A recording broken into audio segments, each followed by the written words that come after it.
The final decades of the 1800s found much of Europe in a losing battle with overpopulation. Many people felt that their only hope for survival was to immigrate to the United States of America. So they packed up and headed for the New World, with most of them arriving at the Ellis Island Immigration Station in the center of New York Harbor. For over 50 years, starting in 1892, Ellis was the primary immigration center for the United States. During the peak years, 1900 to 1924, some 12 million people came through the facility. They were common people who made an uncommon decision. They wanted to be free, free of the poverty, free of the persecution, and free of the despair that dominated their lives in the countries in which they had been living. They packed up what they could carry and headed for the land of opportunity. They changed their lives, but they also changed the United States. The author Patrick Gallo quotes an immigrant as saying when he got to New York, he learned three things. First, the streets were not paved with gold. Second, most of the streets were not paved. And third, he was expected to pave them. In addition to becoming America's labor force, the immigrants also became a force for creativity, culture, and gastronomic diversity. There is no country in the world that offers a greater selection of culture, commerce, or cuisine. To a great extent, it was the immigrants who traveled to this island that brought us what the world thinks of as traditionally American. The steamship companies saw the immigrants as profitable cargo. They put up posters about the United States all over Europe. Agents went from house to house telling people about the promised land. Catch the next boat and sail off to wealth beyond your wildest dreams. They were perfect cargo for the shipping companies, cargo that actually loaded itself. They traveled in a class of service called steerage, because the part of the boat where this human cargo was stored was the place that held the steering equipment. Packed together in appalling conditions that were breeding grounds for disease, thousands of people died during the voyages. But for those who survived, there was a chance to make a new life. The ship stopped alongside the piers that lined Manhattan shore. If you were a first or second class passenger, officials from the U.S. Immigration Service would clear you while you were on board, and you were free to go.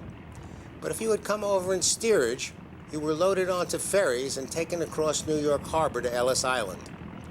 The staff at Ellis was charged with the responsibility of making sure that no one was granted entrance to the U.S. who had a contagious disease or who could not earn a living and might thereby become a burden to the government. These days, the people arriving on the island are tourists who want to understand the past. Barry Marino is an Ellis Island librarian who took me on a tour. This is where the Immigration and Naturalization Service brought the aliens, the immigrants, to Ellis Island aboard barges. What they would do is they would bring them from the steamships. And the barges were coming all day long, and they would dock here. Then the immigrants would come out, and directed by men called groupers, they would form two lines. One line for men and boys, and the other line for women and girls and other children. So then they would continue into this main building at Ellis Island. This is the registry room. This was the place in which the fate of the immigrant was decided by an inspector, and the inspector was assisted by an interpreter in case the shipload of immigrants were non-English speakers. And there was always a clerk at the inspector's side. At those desks? That's correct. The inspector was really looking for ways of keeping the immigrant out of the country, weeding out the alien. That was the idea. You had to find out whether someone violated the laws in advance of entry. They would find out, does the immigrant have enough money? Is the immigrant a criminal? Does the immigrant suffer from some contagious disease or immoral disease, or is he handicapped in some way that would prevent him making a living? I understand that some people came here with money. Yes, actually a good many did. Why? Why would they come if they had money? Well, they wanted to invest in this country, to buy land and settle down here, buy shops and go into business. And that was the way to do it. You were frugal, you saved your money, and then you came to America. And if they got through, what happened next? Well, if they actually passed through, then the next question was, how soon could they get off of Ellis Island? Because people didn't really like Ellis Island. How soon could they get out? Usually within an hour or so, usually. Usually there was a boat waiting. They were free. They would go down the stairs of separation, the separator that led them to the boat dock or the railroad dock, whether to proceed to New York or to proceed, like most of them did, across the country. The registry room was the primary inspection area. In 1909, my grandmother came through here holding her one-year-old daughter in her arms, my mother. This was also the place where most immigrants got their first taste of American food. There were soups and stews, breads, fresh fruits, and for some reason, an enormous amount of stewed fruit, particularly prunes. Breakfast offered coffee and bread and butter, and crackers and milk. But for some reason, the crackers and milk were only for women and children. Dinner was beef stew, potatoes, and rye bread. In comparison to what most of the immigrants had been eating on the voyage over, Ellis was a gastronomic paradise. My grandmother's meal on Ellis turned out to be a disaster. Her very first bite sent her into tears, and she was afraid that she and her infant daughter would starve to death. That bite was of a fruit she had never seen before, a banana. Problem was, nobody told her she had to peel it before she ate it. In spite of the fact that Ellis Island was processing twice as many people as it was designed to handle, the staff did a remarkable job. Medical exams were completed, stability interviews conducted. There was a place to change your old country money into U.S. dollars and a spot to buy railroad tickets if you were going on to some other part of the country. If you were staying in the neighborhood, you went through a door marked Push to New York. On the other side was a ferry that would take you the last mile of your journey to Manhattan. Over 100 million Americans trace their heritage to someone who came through Ellis Island. And much of what we think of as traditionally American in business, culture, and food came through here. In the beginning, most of the cultural and gastronomic influences were from the English. After all, we speak English. Our laws are based on English common law, and much of the cooking was based on English recipes. As immigrant groups arrived, they wanted to assimilate and be like everybody who was here, and so they accepted the English tradition. There was, however, one group of people who thought we needed a little cultural help and that the cooking was absolutely terrible. They flatly refused to give up their old country ways, and I think changed America in many ways more than we changed them. And those were the Italians. The key decade for the Italians was the 1880s. A conflict was developing between the Italian immigrants arriving in New York and the scientific community. Researchers were developing theories about the relationship of what people ate and drank to their overall well-being. They were also teaching these theories as if they were scientific facts. The scientists had some interesting ideas. They thought that the tomato was poisonous and could kill you. They thought that fruits and vegetables had so much water in them that from a nutritional point of view, they were useless. They thought that green vegetables were the worst of all. They thought garlic was so dangerous it was like a self-inflicted wound. They were very nervous about eating different foods at the same time. If you put meatloaf and mashed potatoes and mixed vegetables on the same plate and ate them at the same time, it might put too much stress on your digestive system and you'd get sick. Ludicrous stuff. Imagine a family coming to New York from Italy, and the government tells them that everything they love and have been eating for generations is no good for them. Outrageous. Fortunately, they stood their ground, and we're lucky they did. It's easy to credit Italian immigrants for America's love of pizza and pasta, but they're also responsible for the widespread acceptance of fruits and vegetables. This is the Fairway Market on the Upper West Side of Manhattan, and it's easy to see what the Italians brought in. Bins of fresh pasta, shelves of dried pasta, a wall of olive oils, tubs of fresh olives, tomatoes, artichokes, broccoli, baby eggplants, a dozen different espresso coffees, and biscotti. And that's just the easy stuff. Steve Jenkins is in charge of Fairway's cheese department, and he has his own story.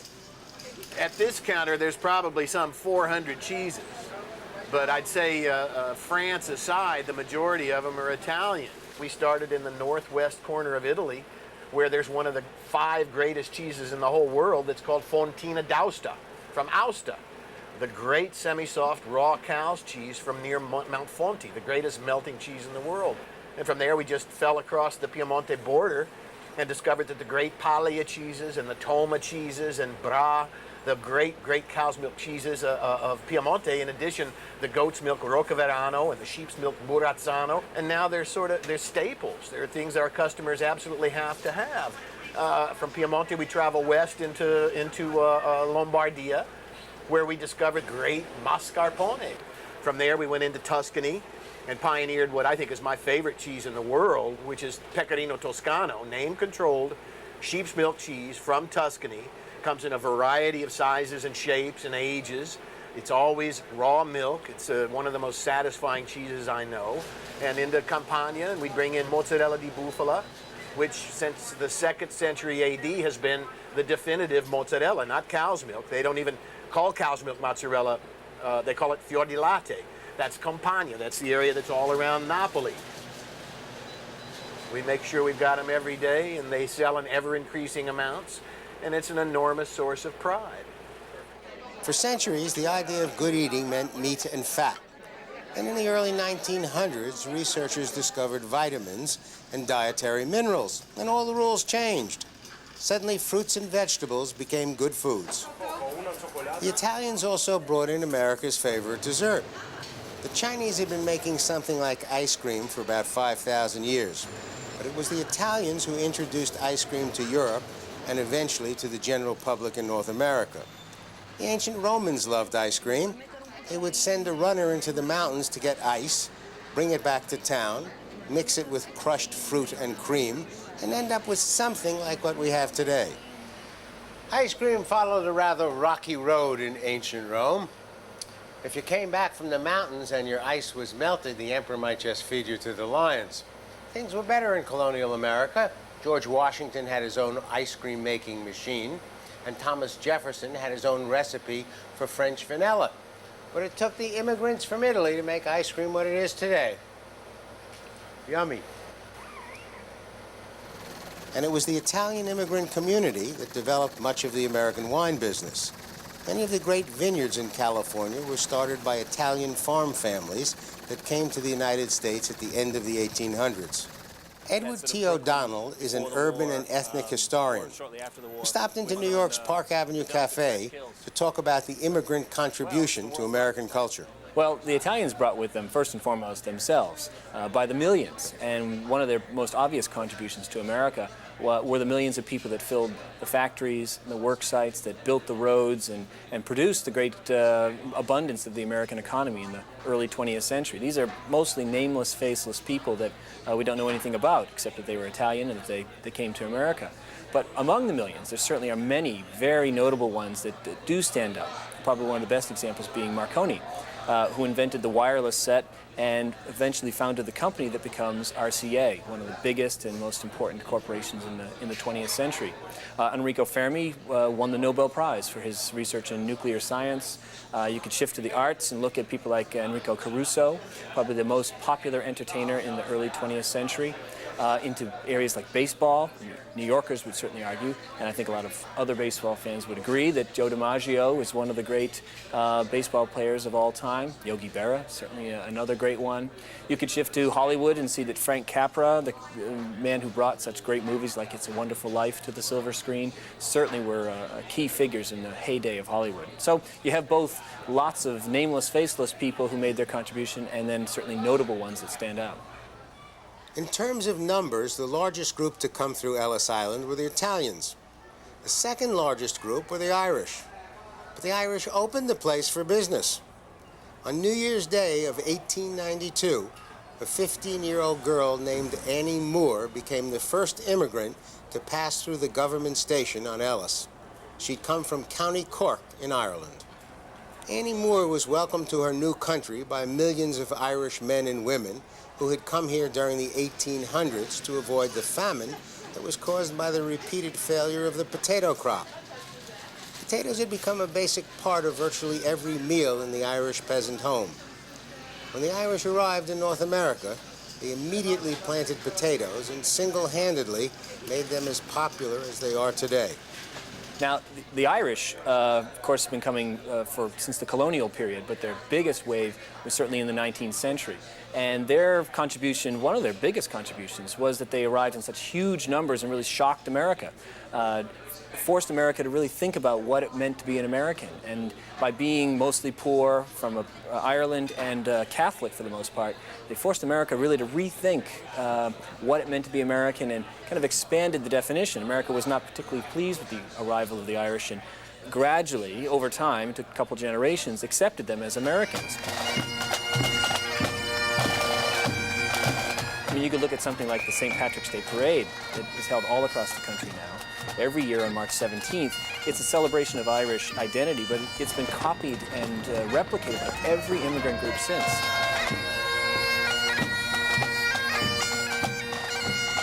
Other contributions by the Irish, probably the most evident one, is in the role that they played in building the American economy as laborers. They came with very few skills, with almost no money for the most part, and they arrived, but they did arrive with the need to work and the willingness to work. And if you look across America, the great infrastructure that was built that made America the greatest economy in the world by the early 20th century, the railroads, the canals, the great projects like the Brooklyn Bridge, all were built overwhelmingly with Irish labor. Many other groups too, but Irish really were the key contributors to that development. Another major group came from Eastern Europe: Russia, Poland, Hungary, Austria, and Romania. As the 1880s came to a close, Eastern Europe found itself in constant turmoil. Crops were failing, there was agonizing poverty throughout the population, and religious persecution was rampant. During a 50-year period starting in 1875, over 2 million Russians took passage to New York, and by 1914, 2.5 million Poles had passed through Ellis. The heyday of Eastern European arrival to America, mostly Jewish, was at the turn of the century, and they were the ones most closely associated with Ellis Island. They come by the millions, largely due to factors in Eastern Europe: persecution, war, famine, and general overpopulation. And they arrive in America at this time, usually going through Ellis Island, and fill American cities. They're very urban people. And they, like all the immigrants before them, make a tremendous mark. Think about the Jewish contribution to the arts. People like everything went from Irving Berlin to the Gershwins. Go back a little bit earlier, late 19th century, early 20th century, vaudeville was probably the most popular form of entertainment in America, and it's overwhelmingly full of Jewish entertainers. The Marx Brothers were originally a vaudeville routine. When you talk about the foods of Russia, you're actually talking about the food of more than 170 different ethnic groups, each clinging to their own individual habits.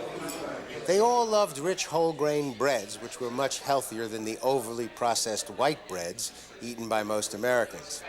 They chose water as their favorite drink and liked to have it infused with bubbles. They were responsible for the development of the New York seltzer business. They called it the workers' champagne. They were masters at smoking fish and meat and introduced pastrami to East Coast delicatessens. They also did a lot to repopularize the drinking of tea, which is now almost as popular as it was before the Boston Tea Party. The third largest immigrant group to pass through Ellis were the Germans. The Germans have been coming to America since the earliest colonial days, and in fact Ben Franklin was writing about them in the 1750s as a big problem, something that we ought to reconsider how many we should allow in, because they weren't learning the language, they were printing government documents in their own language, kids were learning German in public schools, and that really we were going to be Germanized if we didn't stop this influx. That's in the 1750s. So Germans have been here for a very long time. I think Franklin eventually got over that sentiment. But the great wave of German immigration is the 19th century, and by many measures they are the largest group to come to America, and they arrive principally to American cities both in the East and in the Midwest. A tremendous number of Germans come as carpenters and cabinet builders. Probably the most famous German family in the 19th century are the Steinways, and they arrive as cabinet makers, and they realize that there's probably a good living to be made building cabinets and making fine wood products, but the founder of the Steinway family realizes that there's real money to be made if he takes those skills and transforms them into piano making. He's essentially the Henry Ford of piano making. Make the luxury item of the piano affordable to the masses.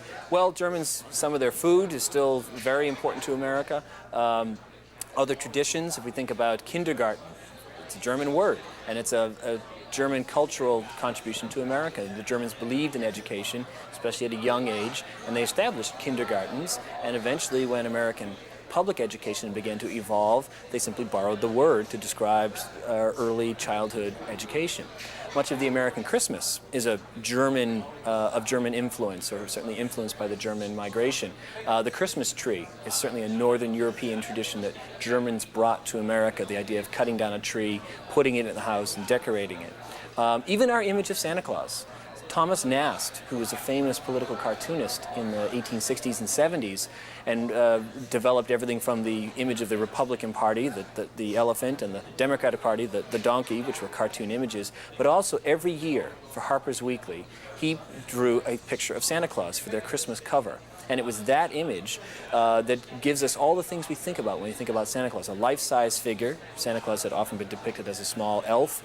A person who checks the list, makes his list of naughty and nice. That's a Thomas Nast contribution, and Nast was born in Germany. Gastronomically, the Germans introduced recipes that became as American as apple pie. Hamburgers, frankfurters, potato salad, and jelly donuts were once specialties in the German immigrant kitchen. They were also master bakers and beer brewers. Budweiser, Coors, Miller, all started by German immigrants. And next time you put ketchup on your hamburger, please bear in mind that H.J. Heinz came from a German immigrant family. There's one more immigrant I want to tell you about. Peter Zenger, who came here from Germany in 1709 and worked on New York's first newspaper, the Gazette. The Gazette was always being censored by the government, and so Zenger quit and started his own paper, in which he constantly attacked the dishonest governor. The governor sued him for libel, and Andrew Hamilton defended Zenger. Hamilton said that the paper had the right to say whatever it wanted about the government as long as it was true. The jury agreed and set the tone for freedom of the press in the United States. And without it, I couldn't say many of the things that I say on this program. And speaking of programs, I hope you've enjoyed this one and that you will join us next time on Travels and Traditions. The technical specifications for our programs require that they time out to 26 minutes and 46 seconds in length exactly. Unfortunately, this program came in 32 seconds short.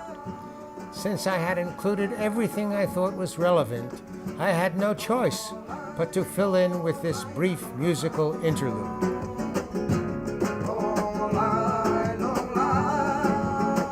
I hope you enjoyed that. I'm BURT WOLF.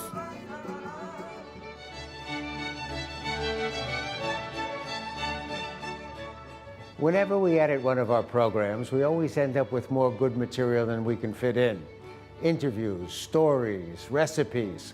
So we decided to put them on our website, burtwolf.com. Promised land.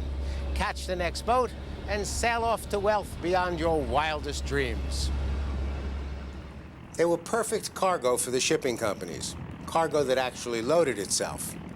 They traveled in a class of service called steerage, because the part of the boat where this human cargo was stored was the place that held the steering equipment. Packed together in appalling conditions that were breeding grounds for disease, thousands of people died during the voyages. But for those who survived, there was a chance to make a new life. The ship stopped alongside the piers that lined Manhattan shore. So the streets were not paved, and third, he was expected to pave them. In addition to becoming America's labor force, the immigrants also became a force for creativity, culture, and gastronomic diversity. There is no country in the world that offers a greater selection of culture, commerce, or cuisine. To a great extent, it was the immigrants who traveled to this island that brought us what the world thinks of as traditionally American. The steamship companies saw the immigrants as profitable cargo. They put up posters about the United States all over Europe. Agents went from house to house telling people about the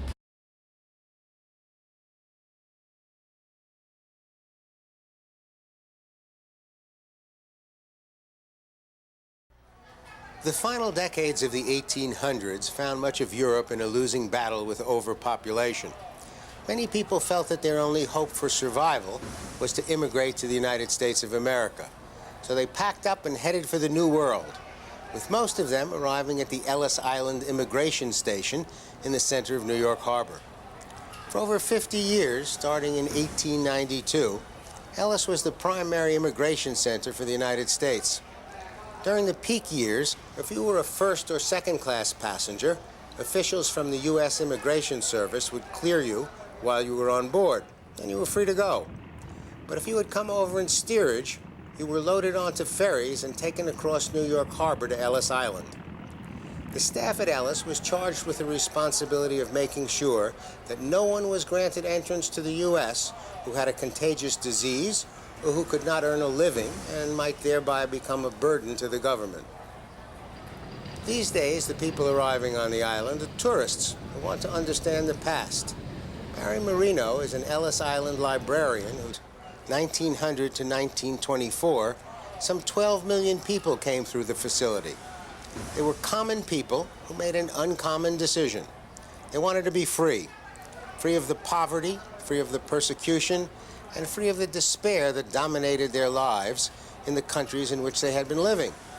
They packed up what they could carry and headed for the land of opportunity. They changed their lives, but they also changed the United States. The author Patrick Gallo quotes an immigrant as saying when he got to New York, he learned three things. First, the streets were not paved with gold. Second, most